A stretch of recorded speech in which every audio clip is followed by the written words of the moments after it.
नमस्ते, सत श्री अकाल दोस्तों। आज जो हम वीडियो देखने वाले हैं सर रिजवान अहमद की वीडियो है। सरकार कंफ्यूज फेस टू फेस, ये फेस टू फेस चैनल है उसकी वीडियो है। चलो जी वीडियो शुरू करते हैं जी। भारतीय कंफ्यूज हो या भारत की सरकार कंफ्यूज हो, राहुल कंफ्यूज हो या मोदी जी कंफ्यूज हो या मोदी जी की सरकार कंफ्यूज हो, रिजवान अहमद भारत की आन बान और शान को लेकर और हनक को लेकर इंशाल्लाह मौत तक कंफ्यूज होगा, ना मुझे कोई कन्विंस कर पाएगा। रिजवान अहमद ऐसा जिद्दी प्लेटफॉर्म है और फेस टू फेस ऐसा जिद्दी प्लेटफॉर्म है और आदमी है मैं कहता हूं मुझे इनको जीवन में एज अ वक्ता, as an Indian, as a भारतीय घास ही नहीं डालनी कि हमारी ना, हम भारतीयों की यार कोई भी सरकार हो, तय कर लो कि ये यूरोपियन और अमेरिकन तुम्हारे क्या है। कलेजा ठंडा कर लेंगे, कलेजा ठंडा हो जाएगा, शांति से बैठ जाएंगे हम जैसे पागल भारतीय। ठीक है, बेवकूफ मूर्ख। ठीक, किसी डिप्लोमेट का कोई चचेरा भाई 10 दिन बाद कोई भारत की बुराई कर देगा तो तुम्हारा यार पिछवाड़े में पेट्रोल लग जाएगा, तो फिर इस पर डिबेट होंगे।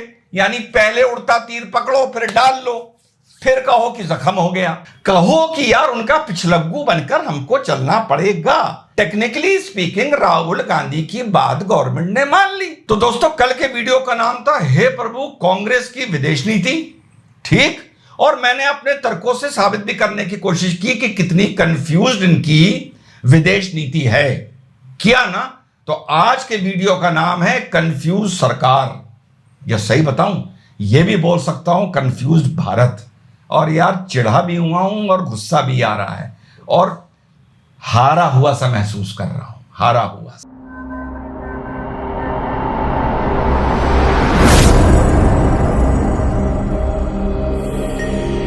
हेलो, नमस्कार, सत श्री अकाल, अस्सलाम वालेकुम। कैसे हैं जनाब? तो माननीय प्रधानमंत्री जी मोदी जी जो अमेरिका यात्रा पे गए थे, वहां पर एक करार तो नहीं कहेंगे, एक डिप्लोमेटिक समझौता हुआ या एक डिप्लोमेटिक एग्रीमेंट हुआ। जो एक सवाल पूछा गया था of the White House, where so many world leaders have made commitments to protecting democracy. What steps are you and your government willing to take to improve the rights of Muslims and other minorities in your country? And Narendra Modi ji से press conference में white house में जो बहुत चर्चा में था, भारत की minority rights को लेके, फ्रीडम ऑफ स्पीच को लेके, डेमोक्रेसी को लेके, तो याद है मैंने क्या कहा था? क्योंकि मैं चैलेंज कर सकता हूं कि यूएसए के डीएनए में डेमोक्रेसी नहीं है, यह झूठ बोला जा रहा है दुनिया के सामने। जाके पूछो वहां के ब्लैक्स का क्या इतिहास है, जाके पूछो कि वहां के औरतों को वोटिंग राइट कब दिए गए। जब तक इस इकोसिस्टम को सफाई देते रहोगे तब तक मान लो कि तुम इसकी दलदल में फंसे रहोगे, या इस इकोसिस्टम की प्लेइंग फील्ड में, इन्हीं की प्लेइंग फील्ड में इनके साथ खेलते रहोगे। जब तक सांस में सांस है, मेरी पर्सनैलिटी में, मेरे विजन में, मेरे विजडम में, मेरी जुबान में, मेरी सोच में बाल बराबर भी फर्क अगर तुम लोगों को मिल जाए तो मेरे जूते मारना। ठीक सुना है ना क्या कहा था भैया? यही बात उल्टी पड़ गई, यही बात उल्टी पड़ गई। इसीलिए यार नाराज भी हूं और इसीलिए निराश भी हूं और इसीलिए गुस्सा भी आ रहा है यार कि हमारी ना, हम भारतीयों की यार कोई भी सरकार हो, तय कर लो कि ये यूरोपियन और अमेरिकन तुम्हारे क्या है। तय कर लो, विश गुरु नहीं, तय कर लो वो तुम्हारे बाप है, सब बता रहा हूं, तय कर लो। ठीक, और उसी हिसाब से अपनी नीति चलो, उसी हिसाब से बात करो। कभी अकड़ जाते हो, कभी वो कुछ हमारे मामले में बोल देते हैं, कल ही की घटना है तो नाराज हो जाते हो, वगैरह वगैरह वगैरह। अब कल ही की परसों की घटना, अमेरिका के एम्बेसडर साहब कोलकाता में जाके बोल दिए कि हम भी मणिपुर में इंटरफेयर कर सकते हैं, सबने इस पर रिएक्शन दिया। अरे भाई मैंने भी दिया, पर मैंने दूसरी तरीका का दिया। मैंने दिया कि इससे पलट के ये 5 सवाल पूछने चाहिए थे, लेकिन अब नजर आ रहा है कि भाई मैं एक अपवाद हूं, मैं एक एक्सेप्शन हूं और इंशाल्लाह इसी तरह अपवाद और एक्सेप्शन की तरह मरूंगा।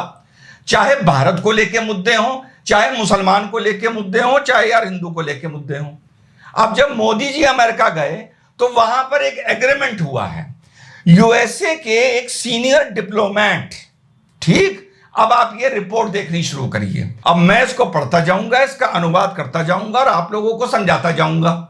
फिर तय करिएगा जो मैंने बात बोली है कंफ्यूज सरकार या कंफ्यूज भारत, ये सही है या गलत है अपनी विदेश नीति को लेकर। ठीक।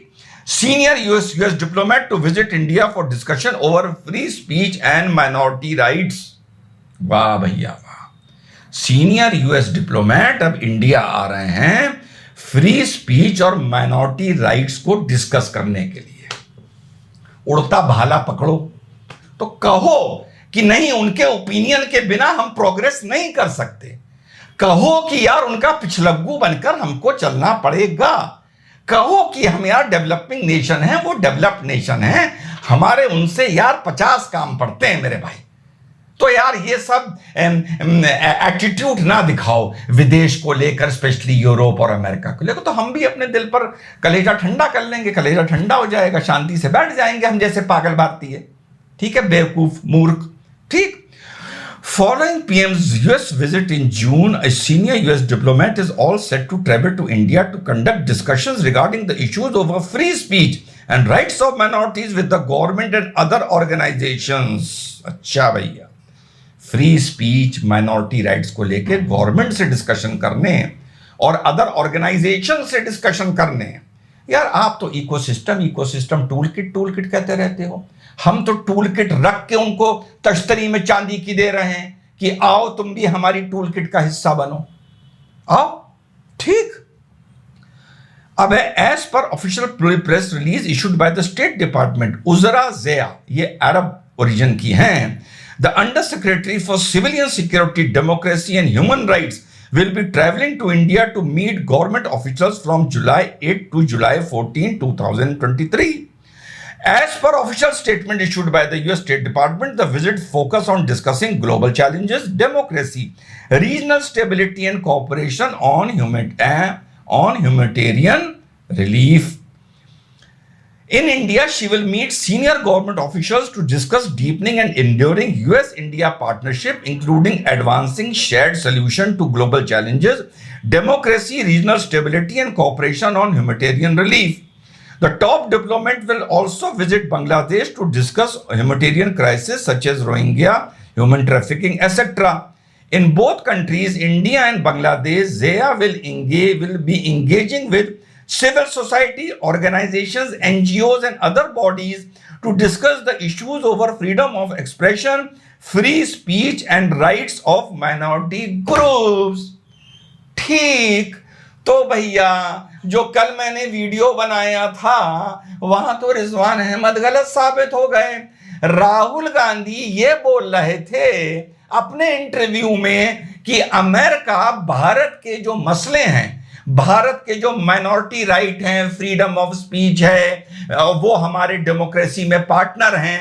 अमेरिका चुप क्यों है? अमेरिका क्यों नहीं बोलता? May I make a comment? Please. You get I don't hear anything from the US establishment about what is happening in India. ठीक। तो भैया ठीक है, टेक्निकली स्पीकिंग राहुल गांधी की बात गवर्नमेंट ने मान ली। गवर्नमेंट ने अमेरिका के उजरा ज़िया जो अरब ओरिजिन की हैं, अंडर सेक्रेटरी हैं, उनको इंडिया इनवाइट कर लिया, खुद आपस में बात करने के लिए, सफाई देने के लिए और यहां उन लोगों से डिस्कशन करने के लिए जिनको टूल किट का नाम दिया गया है, सिविल सोसाइटी, एनजीओ, ऑर्गेनाइजेशंस। तो फिर राहुल गांधी तो ठीक था, फिर क्या प्रॉब्लम है? फिर तो ठीक है।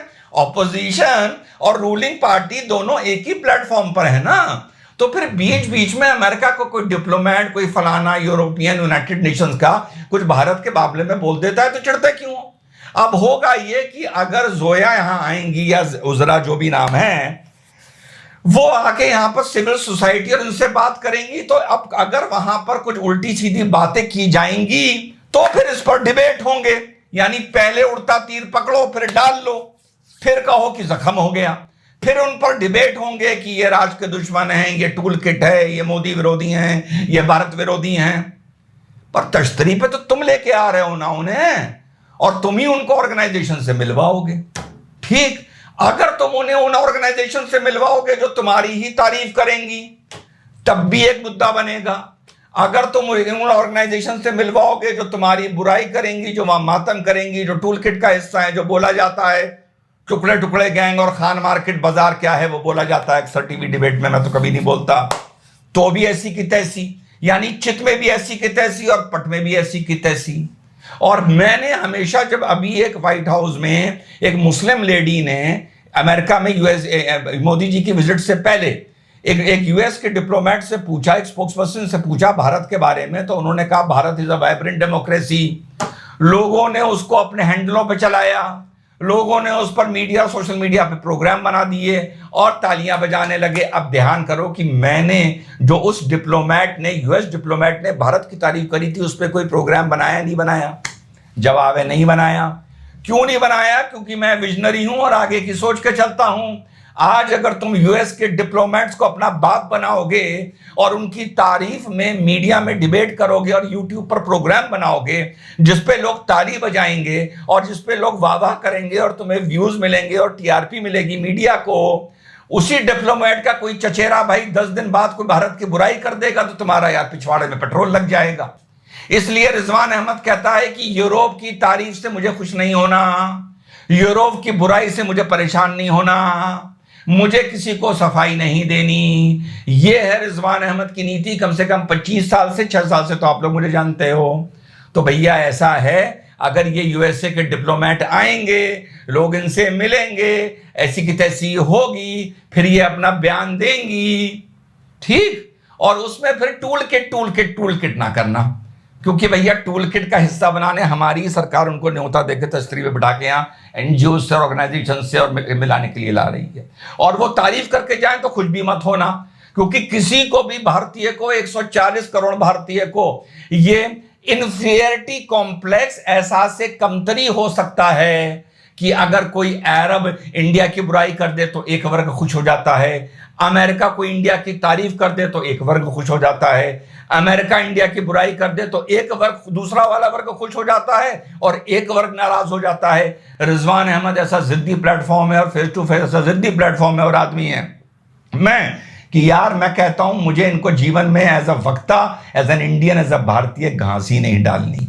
तो भैया भारत में जो भी कंफ्यूज हो, भारतीय कंफ्यूज हो या भारत की सरकार कंफ्यूज हो, राहुल कंफ्यूज हो या मोदी जी कंफ्यूज हो या मोदी जी की सरकार कंफ्यूज हो, रिजवान अहमद भारत की आन बान और शान को लेकर और हनक को लेकर इंशाल्लाह मौत तक ना कंफ्यूज होगा, ना मुझे कोई कन्विंस कर पाएगा कि भारत को किसी से सर्टिफिकेट की जरूरत है। कुल मिला के बीजेपी गवर्नमेंट ने राहुल गांधी जी की बात मान ली है। राहुल गांधी भी ये कह रहे थे कि अमेरिका भारत के मामले में क्यों नहीं बोलता, और इधर हमारी सरकार वहां के डिप्लोमेट को लेके आ रही है कि आओ आओ बेटा, हमको सर्टिफिकेट दे के जाओ तो हमारी लाइफ बन जाएगी। यही हो रहा है, बुरा ना मानना। जय हिंद, वंदे मातरम, खुदा हाफिज। हाँ दोस्तों, ये वीडियो यही तक थी। सर रिजवान अहमद की ये वीडियो थी, उनका चैनल है फेस टू फेस, उनकी वीडियो थी। ये वीडियो बहुत अच्छी बनाते हैं और डॉक्टर रिजवान अहमद से बहुत कुछ सीखने को मिलते हैं। दोस्तों, जितने भी ये दुनिया के बड़े बड़े मुल्क हैं, ये देश हैं, वो हमेशा भारत के बारे में कुछ ना कुछ भारत की कमियां निकालते रहते हैं, कुछ ना कुछ गलत वगैरह बोलते रहते हैं। पर उनको अपने देश में जो कुछ भी होता है, वो अपनी मिनोरिटी के साथ जो कुछ करते हैं उसके बारे में लोगों को नहीं बताते और उनको सिर्फ भारत की बात करनी है। ये भारत एक बड़ी पॉपुलेशन वाला है, जनसंख्या के आधार पर एक बड़ी पॉपुलेशन वाला मुल्क है और जहाँ कई धर्मों के लोग रहते हैं, जो उनके धर्म है वो फॉलो करते हैं। हाँ, बीच में एक आधा कोई प्रॉब्लम आ जाती है, क्योंकि इतना बड़ा मुल्क है यार, तो थोड़ी बहुत ही प्रॉब्लम तो होती है। बाकी यार हमें हर किसी की रिस्पेक्ट करनी चाहिए। पर अगर कोई गोरा बोल दे यार, अगर कोई अंग्रेज बोल दे या कहीं फॉरेनर कोई बोल दे, हम उसकी बात को सच मान लेते हैं बिना कुछ जाने के वो क्या बोल रहे हैं हमारे मुल्क के बारे में और क्या नहीं, वो भारत के बारे में क्या सोचते हैं, वो क्या अपना ख्याल रखते हैं, उनका कुछ भी पता नहीं। पर हम लोग हमेशा सिर्फ फॉरेनर पर यकीन करते हैं। यार हमें अपना ना एक वर्ल्ड वाइड चैनल बनाना चाहिए, इंडिया का अपना चैनल जो पूरी दुनिया में चले। उससे हमारे देश की जो न्यूज़ है, जो पॉजिटिविटी है, वो लोगों तक पहुंचनी चाहिए। और हम किसी भी जगह जाके, किसी भी देश में जाके उसके बारे में पता लगा सकते हैं। इसके लिए हमें अपना एक न्यूज़ चैनल होना चाहिए, ठीक है ना दोस्तों। जो न्यूज चैनल होगा वो इंटरनेशनल न्यूज चैनल होना चाहिए, वो भारत का अपना होना चाहिए। इससे बहुत बड़ा फायदा है कंट्री को। तो ये वीडियो यहीं तक था दोस्तों। मेरे चैनल को प्लीज लाइक कीजिए, सब्सक्राइब कीजिए और अपना प्यार दीजिए। Thank you very much.